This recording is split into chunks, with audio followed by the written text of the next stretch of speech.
Olá, como o Espiritismo nos ajuda a entender o mundo de hoje? É isso que o nosso programa se propõe a responder, a esclarecer, conversando sempre com estudiosos do Espiritismo. E o tema do nosso programa de hoje é Direitos da Mulher como Direitos Humanos. Prepare-se, Entre Dois Mundos está começando agora.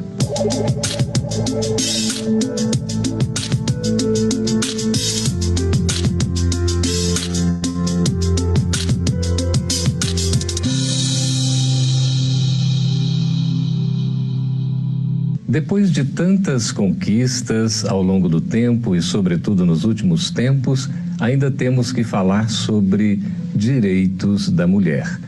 Isto porque muitas delas se sentem praticamente minimizadas por uma injunção da diferença de gêneros. Mas nós não precisamos ir muito longe. Basta a gente perguntar qual é o maior costureiro do mundo, qual o maior cozinheiro, qual o bailarino mais famoso. E a resposta será invariavelmente um homem. E onde estão as mulheres? Qual o seu papel? Para conversar conosco sobre o tema Direitos da Mulher como Direitos Humanos, estamos recebendo aqui nos nossos estúdios, diretamente da FEB TV em Brasília, Maíse Braga, que é palestrante, expositora e trabalhadora da Comunhão Espírita de Brasília. Seja bem-vinda, Maíse. Obrigada, amigo. E também o Dr. Denis França, que é advogado, para nos apresentar essa visão jurídica do assunto e também a visão espírita. Eu gostaria de começar com uma pergunta, porque no Livro dos Espíritos, lá na questão 202, se diz que o espírito não tem sexo. Ora, nós temos a oportunidade de nascer com a personalidade feminina, ora, a masculina. Então eu pergunto, qual é, afinal de contas, o papel, Maíse, da mulher no mundo? Na verdade, um papel imprescindível, porque ela é a geradora da vida e principalmente porque ao longo de toda a história da humanidade ela teve que, e tem ainda, que lutar para falar do seu valor, da necessidade da vida em torno dela, sempre ativa, sempre positiva, de lutar pelos seus direitos para não ser minimizada. Onde ainda existe preconceito, sempre está a mulher, porque ela geralmente não é compreendida, não é aceita, não é criado uma série de obstáculos a ela para se colocar. E durante muito tempo, por exemplo, se dizia que a mulher estava apenas na área da saúde e da educação como alguém que era válido. E de repente você descobre que a mulher pode muito mais e ela descobre que pode muito mais, embora se entenda perfeitamente porque a cada encarnação podemos escolher o sexo masculino ou feminino, porque tudo são experiências, tudo são construções psíquicas que nós precisamos fazer no nosso processo evolutivo. A gente poderia dizer, doutor Denis, que há funções diferentes, então, papéis distintos entre o homem e a mulher? Eu acho que sim, Geraldo. Eu acho que nós podemos pensar no feminino e no masculino como um desses antagonismos que a divindade parece ter ofertado no mundo para que nós trabalhemos as necessidades do espírito que nos permitem, então, evoluir. É claro que, do ponto de vista físico, aquele que está investido de um corpo masculino ou feminino é como se tivesse uma tendência a uma predominância daquela característica, mas sem prejuízo de que isso não se opere dessa maneira e sem também impedir que nós vejamos que a característica feminina, que parece mais ligada ao aperfeiçoamento, a capacidade de ter uma sensibilidade maior, o útero simboliza a capacidade de pegar a semente e aperfeiçoá-la, ao passo que a característica masculina, às vezes associada à semeadura. Essas duas hipóteses de ação no mundo são ambas importantes para o nosso crescimento. E do ponto de vista físico, a natureza parece se valer disso como um mecanismo pedagógico para nós. E a gente poderia dizer, no caso, são papéis complementares, Maíse? Com certeza, porque não se consegue imaginar a vida um sem o outro. Há momentos em que o apoio masculino é imprescindível e há momentos em que o apoio masculino, para existir, precisa da sensibilidade da mulher e da argúcia que ela tem, às vezes, em captar coisas que ainda não existem. É como se o psíquico dela nessa área do afeto fosse um pouco mais à frente do que o homem, que lida muito bem com a matéria, com o que ele pode tocar. A sensibilidade masculina, por muito tempo, foi escamoteada pelo próprio homem. Não se permitia ao homem chorar.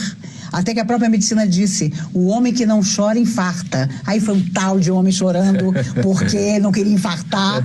Mas hoje é claro que os sentimentos precisam ser expostos, no sentido sempre do equilíbrio, obviamente, tanto para o homem como para a mulher. E a mulher sempre simbolizou isso. Muitas vezes eu escutei de homens, o último argumento da mulher é o choro.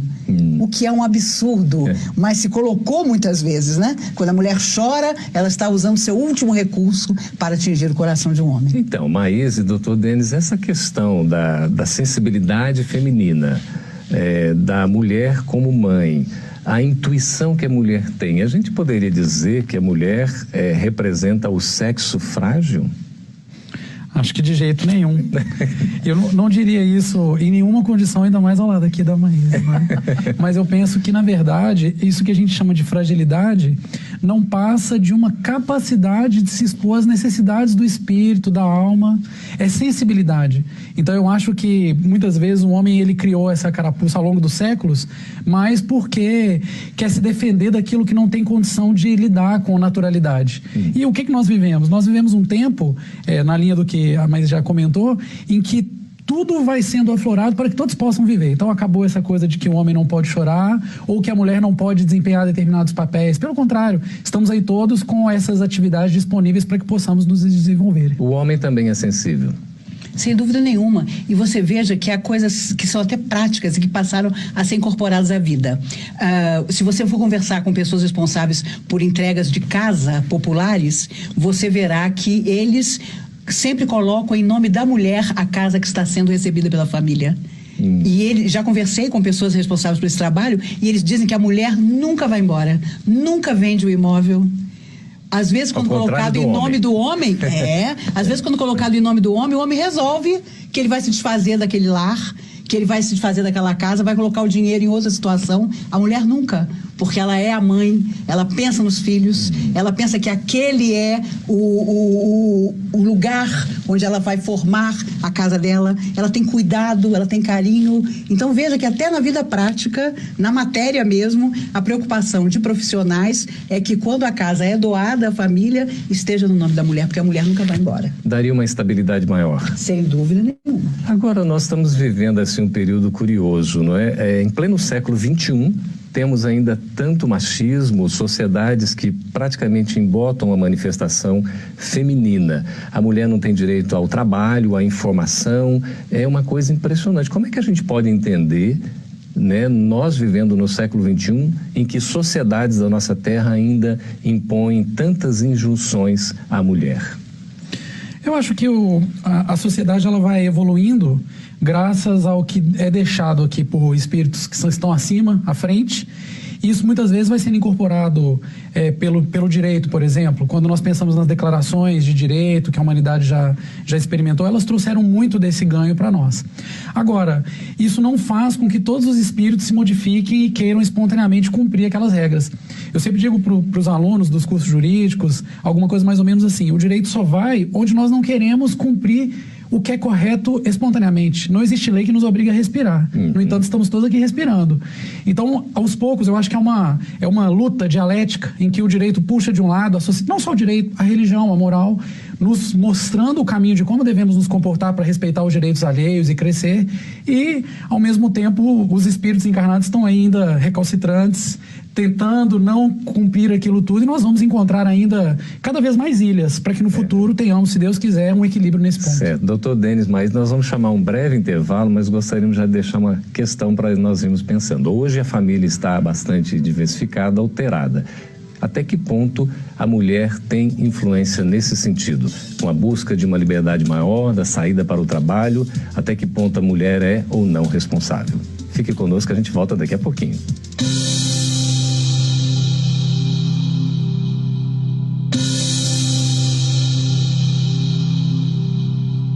Antes do nosso intervalo, deixamos uma pergunta no ar a respeito da possível responsabilidade da mulher no contexto dessa mudança familiar.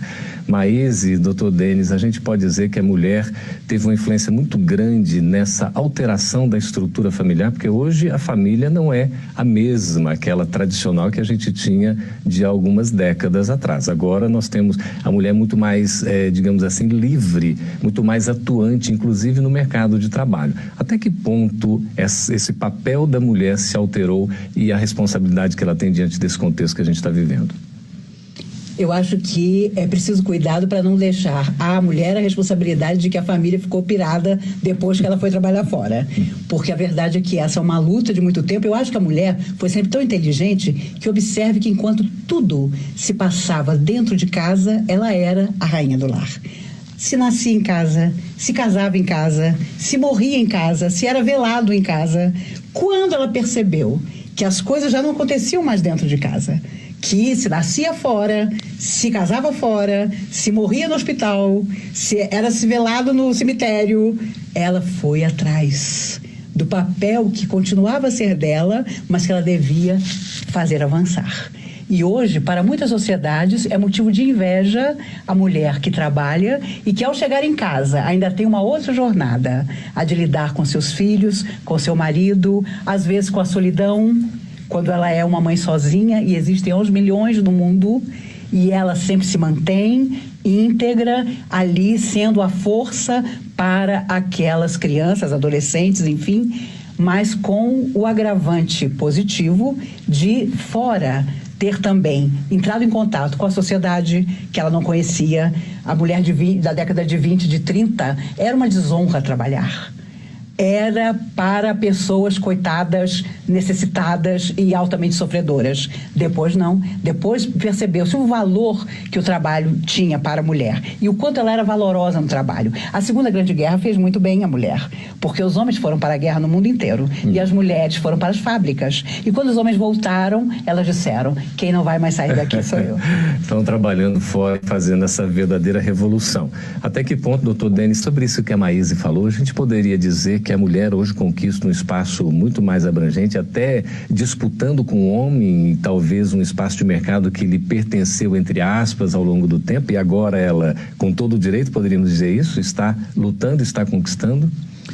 Eu acho que a situação atual caminha para uma percepção de que muito da diferença que se estabeleceu ao longo dos séculos entre o homem e mulher ou era decorrente de uma conveniência, de uma convenção social, ou de uma opressão que era facilitada pelo domínio da força.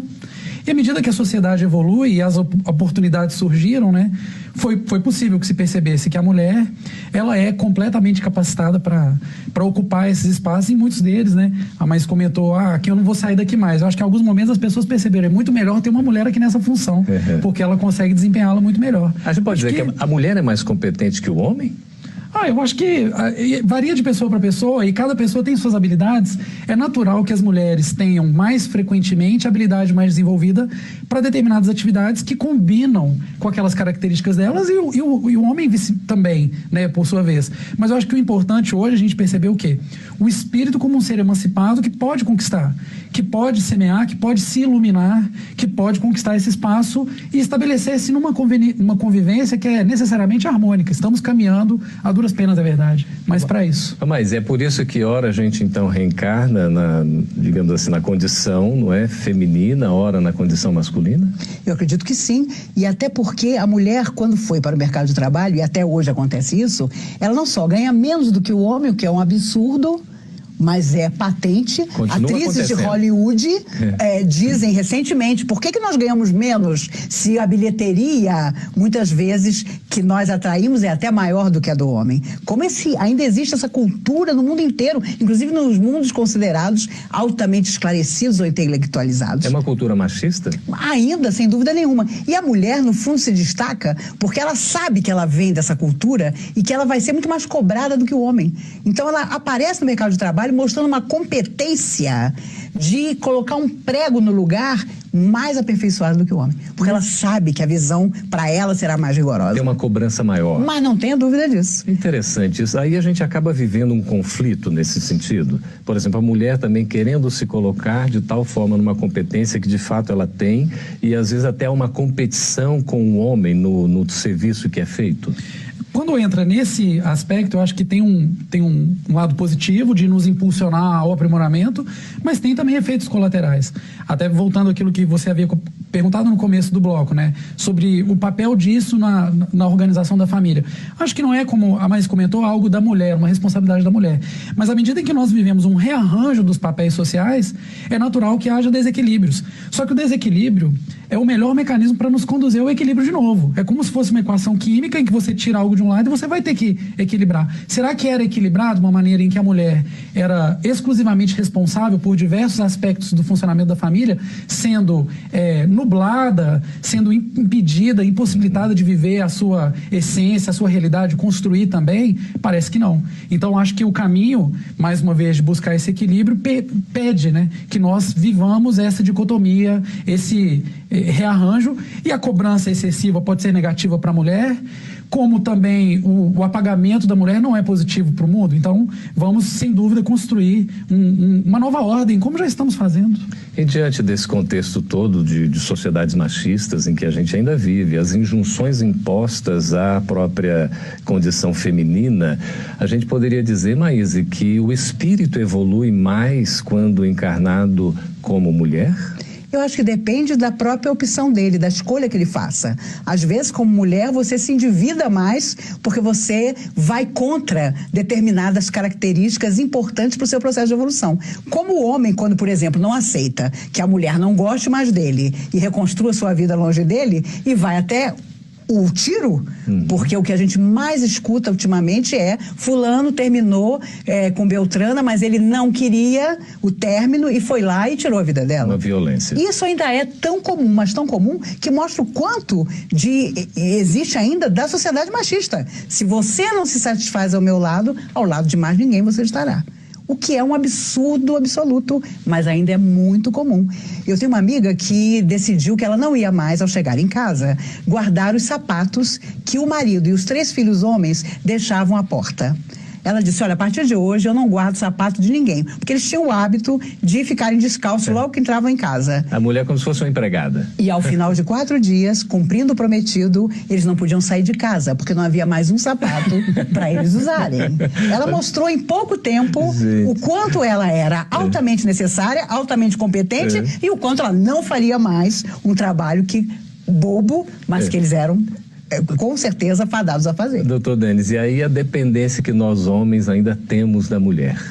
Incrível. É uma responsabilidade. Eu acho que caminhamos para perceber que cada um tem que dar de si o que é próprio e cada um é responsável pelos tesouros que recebeu também. Então, com certeza a mulher ela pode se endividar quando ela não dá a melhor utilização ao tesouro muito mais refinado que ela recebeu, e o homem que recebeu um tesouro mais bruto, Geraldo, ele também tem responsabilidades com isso, e inclusive garantir o papel da mulher adequado e não esse tipo de opressão, que é uma verdadeira opressão. Exatamente. E você, está gostando deste programa? Se estiver gostando, você pode colaborar, porque nós somos uma instituição, a Federação Espírita Brasileira, sem fins lucrativos, e estamos à sua disposição, caso queira, tenha interesse e condições de colaborar aí no seu vídeo, tem o nosso site, você pode acessar e obter maiores informações para o Quero Ajudar. Nós vamos para um breve intervalo e voltamos daqui a pouquinho com as respostas às perguntas dos nossos espectadores. Continue conosco.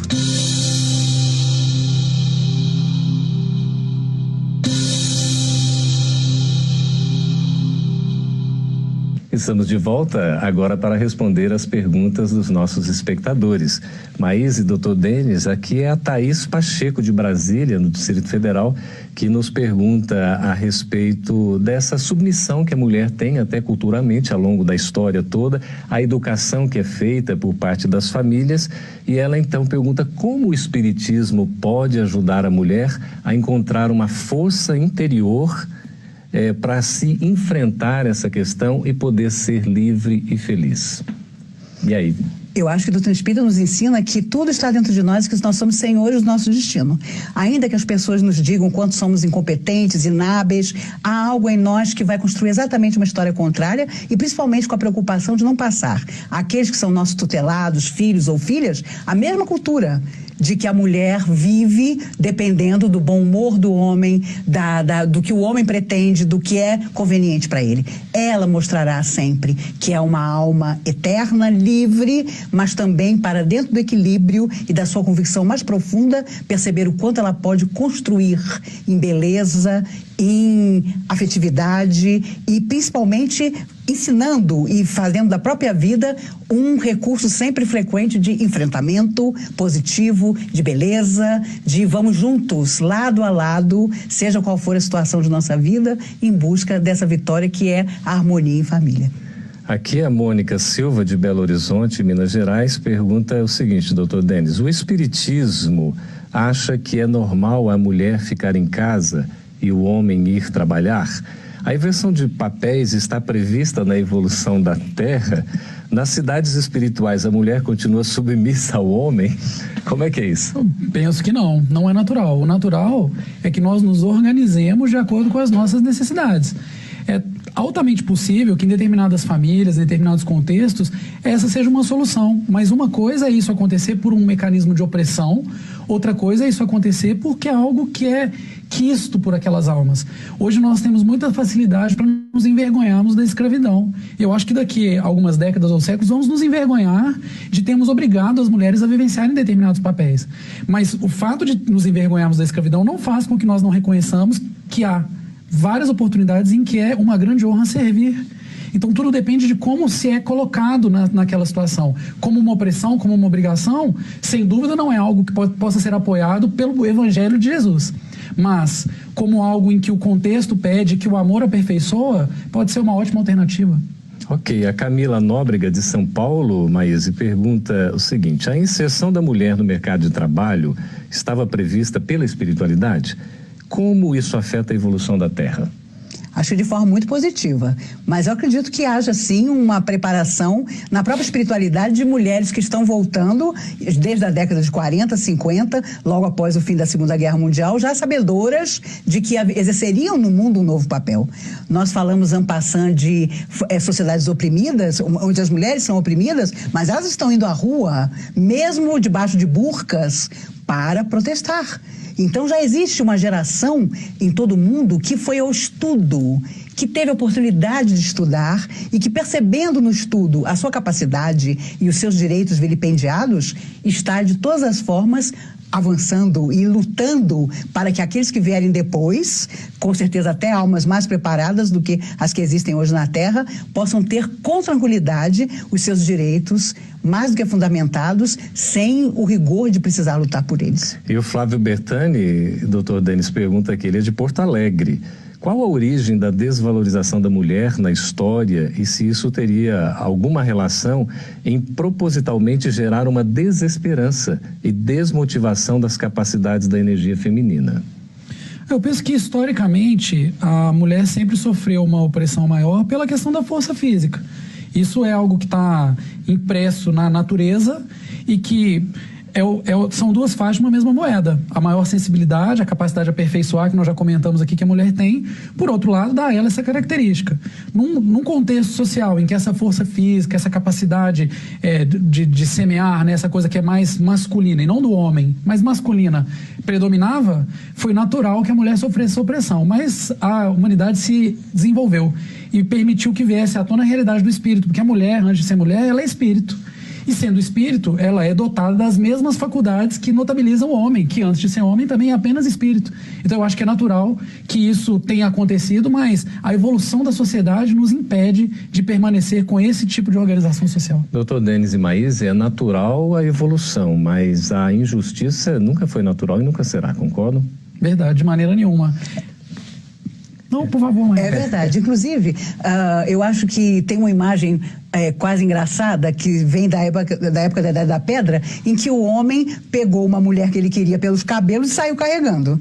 Ela, obviamente, devia ter levantado e dito, peraí, né? Mas quando encarou um mamute e viu que um grupo de homens se juntava para matá-lo e que ela devia ficar convenientemente na caverna para cortar o mamute e fazer dele comida, ela encontrou um papel que ancestralmente deve estar dentro de cada um de nós mulheres. Acontece que hoje a briga é diferente. Hoje a mulher diz, peraí, isso não é para mim, isso não me faz feliz, isso não me faz bondosa, isso não tira de mim o melhor que eu tenho a oferecer. E por isso as relações hoje estão transformadas e estão se transformando à custa, geralmente, da mulher, porque é ela que busca, né, essas indagações e faz também o homem pensar. E aqui é a Paloma Barquini, de Brasília, perguntando o seguinte: as mulheres foram para o mercado de trabalho, mas não largaram as obrigações domésticas, que faz com que elas tenham muito mais funções do que o homem ao trabalhar dentro e fora da casa. Isso é uma realidade. Isso é normal em um planeta em transição evolutiva? As coisas vão mudar no mundo de regeneração? E se acabar em depressão por causa disso, o que fazer, doutor Denis? Geraldo, mas eu acho que no futuro nos envergonharemos disso também. Não me parece justo que a mulher tenha que arcar com uma carga superior dentro de uma comunidade que é o lar, que é realmente algo para ser comum, dividido. Mas é parte dessas dicotomias, desses enfrentamentos que nós vivemos até que nos aperfeiçoemos. Mas penso que no futuro ainda nos envergonharemos mais de termos vivido assim. Mas faz parte, é assim que a humanidade evolui. Então, por enquanto, aqueles homens que estiverem assistindo aí, quiserem aproveitar para assumir um pouco mais das tarefas domésticas, porque certamente vão ajudar para que a mulher perceba que ela não é instrumento da casa, mas ela é um fim em si mesmo, a existência dela, a felicidade dela, claro. A gente jamais vai poder dizer mais que atrás de um grande homem sempre há uma grande mulher.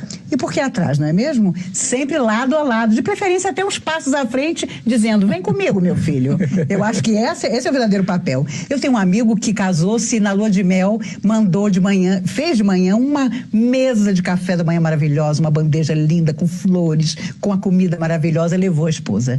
Ela me contava, casada há quase 40 anos, que quando ela acordou e viu aquilo no colo dela, ela disse, meu Deus, encontrei o príncipe da minha vida. Ele, muito sutil, apontou para a bandeja e disse, a partir de amanhã é assim que eu quero. Olha só que coisa maravilhosa. E aí ela percebeu que havia um problema sério, que ela tinha que inicialmente combater. Ele estava ensinando a ela como ela devia tratá-lo a partir do dia seguinte. Graças a Deus ela não acreditou nisso, por isso ela é feliz há quase 40 anos. Eu acho que nós temos que encontrar o nosso amor, principalmente por nós mesmos. Se nos amarmos, nos encontraremos sempre. Que coisa maravilhosa. A gente queria agradecer a presença do Dr. Denis França aqui, no nosso programa, Maíse também, a mulher realmente reconhecida no seu papel, na sua importância. Queríamos agradecer também a presença, a participação de todos vocês que nos escreveram. Podem acessar o nosso site aí no vídeo, entrando em contato com a FEB TV, fazendo a sua participação, a sua sugestão. Nós estamos à disposição, estamos encerrando aqui mais um programa Entre Dois Mundos. Muito obrigado pela audiência.